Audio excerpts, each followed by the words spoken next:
ውድ ኢትዮጵያውያን እንኳን ለሰባተኛው ጠቅላላ ምርጫ በሰላም አደረሳችሁ። ይህንን ምዕራፍ የምጀምረው ለተፎካካሪ ፓርቲ ወንድሞቼና እህቶቼ ጥያቄ በማንሳት ይሆናል። ሰላም ለኢትዮጵያ፣ ያልተፈቱ የጎሳና የብሔር ግጭቶች ለኢትዮጵያ ሰላም ችግር ሆነዋል ይላል። በሰላማዊ መንገድ ነው የምንፈታው የሚል ነው። እንዴት አይነት ሰላማዊ መንገድ ነው የምትከተሉት?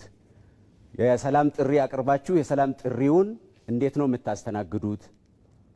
የሰላም ጥሪን አልቀበልም የሚል ጥቂት ወገን ቢቀር እንዴት ነው የምታስተናግዱት? ምንድነው የምታደርጉት? የሚል ጥያቄ ለማቅረብ እፈልጋለሁ። በኢትዮጵያ ነባራዊ ሁኔታ ሰላም ለኢትዮጵያ ሶሻል ዲሞክራሲን እንዴት መተግበር ይቻላል? ምን አድርጋችሁ ነው በኢትዮጵያ ነባራዊ የኢኮኖሚ ሁኔታ ሶሻል ዲሞክራሲን መተግበር የምትችሉት? ለእናት ፓርቲ የተወሰኑ ጥያቄዎችን ማንሳት እፈልጋለሁ። ሰላም የራቃት ሀገር፣ ገበሬ የሚፈናቀልባት እና በሰላም ወጥቶ መግባት ያልተቻለባት ሀገር ብለናልና እናንተ ታጥቆ በጦርነት መንግስትን መጣል ትደግፋላችሁ ወይ?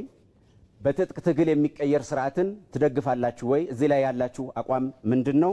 ባለፉት ዓመታት ዜጎች ሲፈናቀሉ፣ ሲታፈኑ፣ አምቡላንስ ሲቃጠል፣ ከ4 ሚሊዮን በላይ ተማሪዎች ያለ ትምህርት 3 ዓመት ቤታቸው ሲቆዩ ወጣችሁ ለምን አላወገዛችሁም?